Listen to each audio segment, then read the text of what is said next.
ನೀನು ಬಂದ್ಯಾ client, there is a so many cases available. ಬಸ್ ಬಾ, ನಿನ್ನನ್ನು ಕರ್ಕೊಂಡು ಹೋಗ್ತೀನಿ. ನಾನು ಭಾರಿ ದೊಡ್ಡ ವಕೀಲ, ನನ್ನ ವಕೀಲಗಿರಿ ಇದೆ. ನಾನು ₹5 ದುಡ್ಡು ತಗೊಳ್ಳದೆ ವಕೀಲಗಿರಿ ಮಾಡುವವನು, ಸಮಾಜಕ್ಕಾಗಿಯೇ ದುಡಿಯುವವನು. ನನ್ನ ಅಪ್ಪ ಮಾಡಿದಂತಹ ತುಂಬ ಆಸ್ತಿ ನನ್ನ ಹತ್ರ ಇದೆ, ರೆಂಟ್ ಬರುತ್ತೆ. ನನಗೇನು ವಕೀಲಗಿರಿಯಲ್ಲಿ ಏನೂ ಆಗಬೇಕಾಗಿಲ್ಲ. ಬಾ, ನಾನು ನ್ಯಾಯಕ್ಕಾಗಿ ಹುಟ್ಟಿದವನು. ನನ್ನ ಹುಟ್ಟೆ ಸಮಾಜದಲ್ಲಿ ನ್ಯಾಯ ಕೊಡಿಸ್ಲಿಕ್ಕಾಗಿ, ನಾನು ಅಡ್ವೊಕೇಟ್ ಮಾಡಿದ್ದಕ್ಕಾಗಿ ಬಾ ಅಂತ ಕರ್ಕೊಂಡೋಗಿ ಜಸ್ಟಿಸ್ ಮುಂದೆ ನಿಲ್ಲಿಸುದಪ್ಪ. Legal formalities. Why should he leak the information to the public to get the publicity? Yes. First, because 22 ಜೂನ್ಗೆ ಇದು ರಿಲೀಸ್ ಆಗುತ್ತೆ.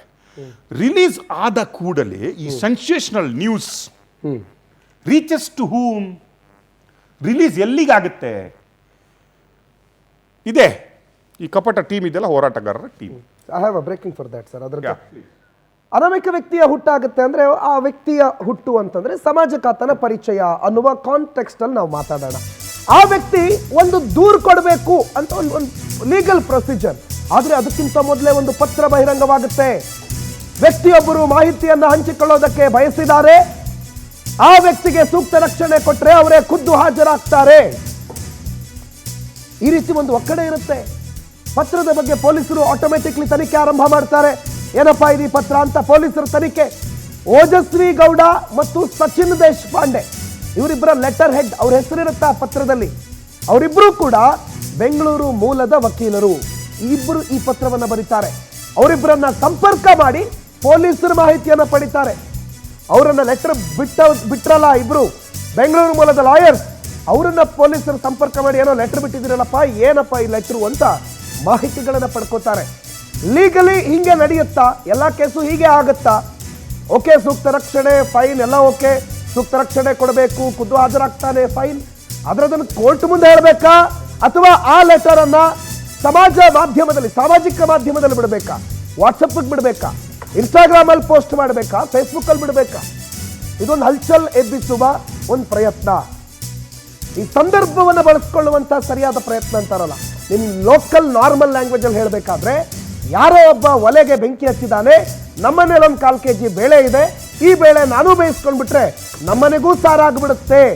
ಈ ಬೇಳೆ ಬೇಯಿಸ್ಕೊಳ್ಳುವ ಪ್ರಯತ್ನ ಇದು ಅಂತಾನು ಇದನ್ನು ವ್ಯಾಖ್ಯಾನ ಮಾಡಲಾಗ್ತದೆ. ಯಾಕಂದ್ರೆ ಯಾವ ವಕೀಲರಾದ್ರೂ ಕೂಡ ಅವ್ರ ಹತ್ರ ಬರುವ ಕ್ಲೈಂಟ್ ವಿಚಾರವನ್ನ ನ್ಯಾಯಾಧೀಶರಿಗೆ ಹೇಳ್ತಾರೆ ಹೊರತು ಅದನ್ನು ಜನರ ಮುಂದೆ ಬಿಡಲ್ಲ, ಸೋಷಿಯಲ್ ಮೀಡಿಯಾಗೆ ಅಪ್ಲೋಡ್ ಮಾಡಲ್ಲ. ಯಾವ ಲಾಯರ್ ಅಥವಾ ವಕೀಲನ ವೃತ್ತಿ ನಿಯಮ, ಆತನ ವರ್ಕ್ ಎಥಿಕ್ಸ್ ಈ ಪಾಯಿಂಟ್ ಇನ್ಕ್ಲೂಡೇ ಮಾಡ್ಕೊಂಡಿಲ್ಲ. ಯಾವ ಲಾಯರ್ ಇದನ್ನು ಮಾಡಿಲ್ಲ, ಯಾವ ಲಾಯರ್ ಇದನ್ನು ಮಾಡಲ್ಲ, ಸರಿಯಾಗಿ ಲಾಯರ್ ಓದಿರುವಂಥ ವ್ಯಕ್ತಿ. ಆದರೆ ಈ ಪತ್ರ ಹೊರಗಡೆ ಬರುತ್ತೆ. ಪತ್ರದಲ್ಲಿ ಬಹಳ ಸ್ಪಷ್ಟವಾಗಿ ಬರೀತಾರೆ, ಒಬ್ಬ ಮನುಷ್ಯ ಬಂದಿದ್ದಾನೆ, ಆ ಮನುಷ್ಯ ಎಲ್ಲ ಹೇಳಬೇಕು ಅಂತಿದ್ದಾನೆ, ಅವ್ನು ಹಿಂಗೆ ಮಾಡಿದ್ನಂತೆ, ಅವನು ಏನೇನು ಹೇಳಿದ್ದಾನೆ ಅನ್ನೋದನ್ನೆಲ್ಲ ಇವರು ಪತ್ರದಲ್ಲಿ ಇವರ ಲೆಟರ್ ಹೆಡ್ನಲ್ಲಿ ಬರೀತಾರೆ. ಅದನ್ನು ಸೋಷಿಯಲ್ ಮೀಡಿಯಾಗೆ ಅಪ್ಲೋಡ್ ಮಾಡ್ತಾರೆ. 16ನೇ ತಾರೀಕು ಜುಲೈ 2025 ಪ್ರೆಸ್ ರಿಲೀಸ್ ಆಗುತ್ತೆ ಆ ಬಗ್ಗೆ. ಆದರೆ ಆ ಪತ್ರವನ್ನು ಅದಕ್ಕೂ ಮೊದಲೇ ಬಿಡಲಾಗುತ್ತೆ. ಆ ಪತ್ರವನ್ನು ಓಜಸ್ವಿ ಗೌಡ ಮತ್ತು ಸಚಿನ್ 27ನೇ ತಾರೀಕು ಜೂನ್ ಅವತ್ತು ಬರೀತಾರೆ. 22ನೇ ತಾರೀಕು ಜೂನ್ ನಮಗೊಬ್ಬರು ಪತ್ರ ಬರೆದ್ರು, ಒಬ್ಬ ವ್ಯಕ್ತಿ ಬಂದರು, ಆ ವ್ಯಕ್ತಿ ಹೇಳಿದ್ರು ಅಂತ ಹೇಳಿ ಆ ವಿಚಾರವನ್ನು ಆ ಪತ್ರದಲ್ಲಿ ಉಲ್ಲೇಖ ಮಾಡಲಾಗುತ್ತೆ. ಕಾಮನ್ ಸೆನ್ಸ್ ಬಗ್ಗೆ ನಾವು ಮಾತಾಡ್ತಾ ಇದೀವಲ್ಲ, ಕಾಮನ್ ಸೆನ್ಸ್ ಅಂತಂದ್ರೆ ಏನು, ಸಾಮಾನ್ಯವಾಗಿ ಏನಾಗುತ್ತೆ ಇಂಥ ಸಂದರ್ಭದಲ್ಲಿ ಅನ್ನೋದನ್ನ ಸರ್ ಹೇಳ್ತಾ ಇದ್ರು. ಸರ್ 22ನೇ ತಾರೀಕು ಒಬ್ಬ ವ್ಯಕ್ತಿ ಬಂದ ಅಂತ 27ನೇ ತಾರೀಕು ಒಂದು ಪತ್ರ ಬರೀತಾರೆ. ಆ ಎಥಿಕ್ಸ್ ಬಗ್ಗೆ ನಾನು ಮಾತಾಡ್ತಾ ಇದ್ದೆ. ಎಥಿಕ್ಸ್ ಬಗ್ಗೆ ಮತ್ತೆ ಮಾತಾಡುವ. ಪ್ರೊಫೆಷನಲ್ ಎಥಿಕ್ಸ್ ಅಂತ ನಾವು ಕರಿತೀವಿ. ಈಗ ಜರ್ನಲಿಸಮಲ್ಲಿ ನಮಗೊಂದು ಪ್ರೊಫೆಷನಲ್ ಎಥಿಕ್ಸ್ ಇದೆ. ನಾವು ಏನು ಮಾಡಬಹುದು, ಏನು ಮಾಡಬಹುದು ಅನ್ನೋದಿದೆ. ಬಟ್ ಆ ಎಥಿಕ್ಸ್ ಅನ್ನು ಬಿಟ್ಟು 3 ಬಿಟ್ಟವರು ನಮ್ಮಲ್ಲೂ ಇದ್ದಾರೆ. ಜರ್ನಲಿಸಮ್ನ ಎಥಿಕ್ಸ್ ಬಿಟ್ಟು ಕೂಡ 3 ಬಿಟ್ಟು ಮಾಡುವವರು ಇದ್ದಾರೆ ಜರ್ನಲಿಸಮ್ ಅಲ್ಲಿ. ಅಂದ್ರೆ ಅಡ್ವೊಕೇಟ್ಗಳು ಎಲ್ಲ ಪ್ರೊಫೆಷನಲ್ಲೂ ಇದೆ. ಎಥಿಕ್ಸ್ ಅನ್ನು ಬಿಟ್ಟು ಹೊರಗಡೆ ಹೋಗಿ ಮಾಡುವವರು ಇದ್ದಾರೆ. ಈಗ ಡಾಕ್ಟರ್ಗೆ ಒಂದು ಎಥಿಕ್ಸ್ ಇದೆಪ್ಪ, ಇಷ್ಟೇ ಮಾಡಬೇಕು ಅಂತ. ಅದನ್ನು ಬಿಟ್ಟು ಕೆಲಸ ಮಾಡೋ ಡಾಕ್ಟರ್ಗಳಿಲ್ವಾ? ನಾವೇ ಸ್ಟಿಂಗ್ ಮಾಡ್ತೀವಿ, ಕರೆಕ್ಟ್ ಇದ್ದಾರೆ. ಬಟ್ ವೆನ್ 22 ಜೂನ್ 2025ಗೆ ಈ ಲೆಟರ್ ಲೀಕ್ ಆದಾಗ I thought it is not A professional ethics, number 1. Number 2, ಇಲ್ಲಿಯವರೆಗೆ ಈ ಟೀಮ್, ಇವರು ಯಾರು ನಮ್ಮ ಧನಂಜಯ್ ಟೀಮ್ ಇದೆಲ್ಲ, it is very senior advocate of supreme court, ಅವರ ಮತ್ತೆ ಅವರ ಟೀಮ್ ಏನಿದೆ, ದೇ ಫಾಟ್ ಎಗೇನ್ಸ್ಟ್, ಅಂದರೆ ಫೇವರ್ ಈ ಕ್ಲೈಂಟ್ಗಳು ಏನು ಹೋರಾಟಗಾರರು ಇದ್ದಾರಲ್ಲ ಅದರ, ಅಂದರೆ ದೂತ್ ಏನು ಸಮೀರ್ ಇದ್ದಾನಲ್ಲ ಅವನ ಫೇವರ್ ಆಗಿ ಅವರು ಬರ್ತಾರೆ, ಅವನ ಅಕೌಂಟ್ ಡಿಲೀಟ್ ಆದಾಗೇನೋ ಆ ಕೇಸಲ್ಲಿ ಬರ್ತಾರೆ. Then this letter get leaked. ಏನು ಬರೀತಾರೆ? ಧರ್ಮಸ್ಥಳ ಗ್ರಾಮದಲ್ಲಿ ನಡೆದಿರುವ ಹಲವಾರು ಹತ್ಯೆ ಮತ್ತು ಹೆಣ್ಣು ಮಕ್ಕಳ ಮೇಲಿನ ಅತ್ಯಾಚಾರ ಮತ್ತೆ ಕೊಲೆಗಳನ್ನು ಮುಚ್ಚಿ ಹಾಕುವ ಸಲುವಾಗಿ ಮೃತದೇಹಗಳನ್ನು ಹೂತು ಹಾಕಿದ್ದ ವ್ಯಕ್ತಿಯೊಬ್ಬ ತನ್ನ ಪಾಪ ಪ್ರಜ್ಞೆಯನ್ನು ಪರಿಹರಿಸಿಕೊಳ್ಳಲು ಧರ್ಮಸ್ಥಳ ಪೊಲೀಸ್ ಠಾಣೆಗೆ ಕೂಡಲೇ ಹಾಜರಾಗಿ ಶರಣಾಗುವ ನಿರ್ಧಾರ ಮಾಡಿರುತ್ತಾನೆ ಮತ್ತು ತಾನು ಹೂತಾಕಿರುವ ಮೃತದೇಹಗಳನ್ನು ಪೊಲೀಸರ ಸಮ್ಮುಖದಲ್ಲಿ ಹೊರತೆಗೆಯುವ ನಿರ್ಧಾರ ಮಾಡಿರುತ್ತಾನೆ. ಇತ್ತೀಚೆಗೆ ಹೊರತೆಗೆದ ಕಳೆಬರಹ ಒಂದನ್ನು ಪೊಲೀಸರಿಗೆ ಒಪ್ಪಿಸುವುದಾಗಿ ಹೇಳಿದ್ದಾನೆ. ಇದು ಸಾರ್ವಜನಿಕ ಮಾಹಿತಿಗಾಗಿ ಅಂತ. C any advocates do this?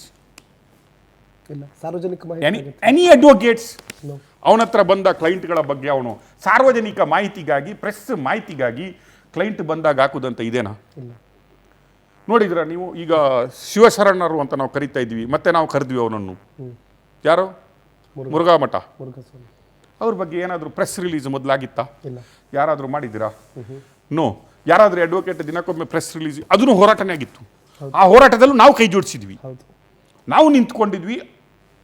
ಸಂತ್ರಸ್ತ ಹೆಣ್ಣು ಮಕ್ಕಳ ಬಗ್ಗೆ, ಪ್ರಜ್ವಲ್ ರೇವಣ್ಣ ಬಗ್ಗೆ ಬಂದಾಗ ನಾವು ನಿಂತ್ಕೊಂಡಿದ್ವಿ. ಎಲ್ಲಿ ಅದು ಪ್ರೆಸ್ ರಿಲೀಸ್ಗಳನ್ನು ಮೊದಲೇ ನೋಡಿದ್ದೀರಾ ನೀವು? ಈಗ ಇದೇ ಅಡ್ವೊಕೇಟ್ಗಳು ಹೋಗ್ಬಿಟ್ಟು ಅವನಿಗೆ ವಿಟ್ನೆಸ್ ಸೆಕ್ಯೂರಿಟಿ ಆಕ್ಟ್ ಅಲ್ಲಿ ಅವನನ್ನು ಕಾಪಾಡಬೇಕು ಅಂತಾರೆ. ಇದು ಅಡ್ವೊಕೇಟ್. ಯಾರೋ ಅವನ ಬಗ್ಗೆ ಮಾತಾಡಬಾರ್ದು, ಅವನು ಯಾರಂತ ಹೇಳಬಾರ್ದು, ಅವನ ಬಗ್ಗೆ ನೀವು ಅವನನ್ನು ತೋರಿಸಲೇಬಾರ್ದು. ಅವನನ್ನು ಈ ಹಾಲಿವುಡ್ ಮೂವಿ ಇದೆ ಅಲ್ಲ, ಅದರಲ್ಲಿ ಹಾಕಿ ತಗೊಂಡ್ಬರ್ತಾರೆ, ಖಾಲಿ ಕಣ್ಣು ಹಿಂಗೆ ಹಾಕ್ಬಿಟ್ಟು ಅವನಿಗೆ ಬಾಡಿಗೆ ಎಲ್ಲ ಹಾಕ್ಬಿಟ್ಟು ಅವನನ್ನು ಕರ್ಕೊಂಡ್ಬರ್ತಾರೆ. ಇದೇ ಅಡ್ವೊಕೇಟ್ಗಳು ಕೈಯಲ್ಲಿ ಇಟ್ಕೊಂಡು ಇಬ್ಬರು ಅಡ್ವೊಕೇಟ್ಗಳು. This is not advocates job. Correct? First of all ಈ ಅಡ್ವೊಕೇಟ್ಗಳನ್ನೇ ಮೊಕದ್ದಮೆ ಹಾಕಬೇಕು. Why you leak the information first before filing the FIR? ನೀವು FIR ಮಾಡಿಸ್ಬೇಕಿತ್ತು, ಅವನನ್ನು ಮೆಲ್ಲ ಕರ್ಕೊಂಡೋಗ್ಬೇಕಿತ್ತು, FIR ಮಾಡಿಸ್ಬೇಕಿತ್ತು, ಅವನನ್ನು 164 ಸ್ಟೇಟ್ಮೆಂಟ್ ಮಾಡಿಸ್ಬೇಕಿತ್ತು. ಬಿಕಾಸ್ ಇಷ್ಟು ಕ್ರೂಷಿಯಲ್ ವಿಟ್ನೆಸ್ ಇವನು. ಫಸ್ಟ್ ಆಫ್ ಆಲ್ ಅವನೇ ಹೋಗಿ ಹೊರ ತೆಗೆಯುವುದ ಶವ, it is not a legal process. ಹೌದು. ತಾನೇ ಹೋಗಿ ಕಳೆ ಬರಹ ತಗೊಂಡು ಬರ್ತೀನಿ ಅನ್ನೋದು ಲೀಗಲ್ ಪ್ರೋಸೆಸ್ ಅಲ್ಲ. ಅದು ಕಾಮನ್ ಸೆನ್ಸಿ ಅಡ್ವೊಕೇಟ್ಗೆ ಇರಬೇಕಿತ್ತು. ಒಂದು ಶವವನ್ನು ಹೊರ ತೆಗಿಬೇಕಾದ್ರೆ, ಹೂತಿದ್ದನ್ನು ಹೊರ ತೆಗಿಬೇಕಾದ್ರೆ ಅದಕ್ಕೆ ಒಂದು ಪ್ರೊಸೀಜರ್ ಇದೆ. ಕರೆಕ್ಟ್? ಅವನು ತಲೆಬುರುಡೆ ತಗೊಂಡ್ಬಂದು ಕೊಟ್ಬಿಟ್ಟು ಪೊಲೀಸ್ ಸ್ಟೇಷನ್ಗೆ ಕೆಲವರು ತಗೊಂಡು ಬರ್ತಾರಲ್ಲ, ಆ ಪ್ರೋಸೆಸ್ ಅಲ್ಲ ಇದು. ಅವನು ತಗೊಂಡೋಗ್ಬೇಕಿತ್ತು. ಅಡ್ವೊಕೇಟ್ ಅವನಿಗೆ ಹೇಳಬೇಕಿತ್ತು ಕಾಮನ್ ಸೆನ್ಸ್. ಇಷ್ಟು ಕಾಮನ್ ಸೆನ್ಸ್ 15 ಪುಟ ಲೆಟರ್ ಬರೆದು ರಿಲೀಸ್ ಮಾಡೋ ಕಾಮನ್ ಸೆನ್ಸ್ ಇದೆ. ಓಕೆ, ಅವರಿಗೆ ಅಟ್ಲೀಸ್ಟ್ ಈ ಕಾಮನ್ ಸೆನ್ಸ್ ಇಲ್ವಾ? ಮಿಸ್ಟರ್ ಕೌರವ, ನೀನು ಇದನ್ನೆಲ್ಲ ಮಾಡ್ಲಿಕ್ಕಾಗಲ್ಲ, ಇದು ನಿನ್ನ ಅಪ್ಪನ ಮನೆ ಆಸ್ತಿ ಅಲ್ಲ, ಸಂವಿಧಾನ ನಿನ್ನ ಅಪ್ಪನ ಮನೆ ಸಂವಿಧಾನ ಅಲ್ಲ, ಲಾ ಇರೋದು ಕೌರವರ ವಂಶದ್ದಲ್ಲ. ಎಲ್ರಿಗೊಂದೇ ಬಾಬಾ ಸಾಹೇಬ್ ಅಂಬೇಡ್ಕರ್ ಬರೆದು ಹೋಗೋರ ಇದೆಲ್ಲ. ಅದರ ಅಡಿಯಲ್ಲಿ ಈಗ ಮೋದಿ ಗವರ್ಮೆಂಟ್ ಒಂದು BNS ಅಂತ ಆಕ್ಟ್ ಮಾಡಿದೆ. ಆ ಆಕ್ಟ್ ಅಲ್ಲಿ ನೀವು IPC ಹೋಗ್ಬಿಟ್ಟಿದೆ, ಅದರಲ್ಲಿ ನೀನು ಈ ರೀತಿ ಪ್ರೊಸೀಜರ್ ಮಾಡಬೇಕು ಅಂತ ಹೇಳಬೇಕಿತ್ತು. ಅದನ್ನು ಬಿಟ್ಟು publicity stunt it is started to create Hungama.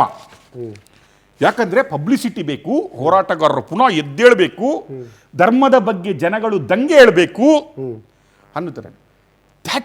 That is their bad luck. ಈ ಲೆಟ್ರ್ ಇದೆಲ್ಲ ಈ ಹೋರಾಟದ ಕಡೆಯ ಹಂತ. ನಾನು ಹೇಳಿದ್ದೆ, ಧರ್ಮ ಸಂರಕ್ಷಣೆ ಯಾತ್ರೆಯಲ್ಲೂ ನಾನು ಹೇಳಿದ್ದೆ, ಇವರಿಗೊಂದಿನ ಹುಚ್ಚಿಡಿಯುತ್ತೆ ಅಂತ.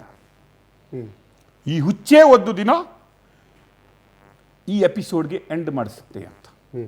ಈ SIT ರಚನೆ ಇದೆ ಅದಲ್ವಾ, ನಾನು ಮೋಸ್ಟ್ ವೆಲ್ಕಮ್ ಅಂತ ಏನು ಹೇಳ್ತಾ ಇದ್ದೀನಿ ಅಂದರೆ, ವಾಟ್ ಈಸ್ ದಾರ್ ಇನ್ SITಯಲ್ಲಿ ಪೊಲೀಸ್ ಅವರೇ ಇರೋದು, ಪೊಲೀಸ್ ಸ್ಟೇಷನಲ್ಲೂ ಪೊಲೀಸ್ ಅವರೇ ಇರೋದು.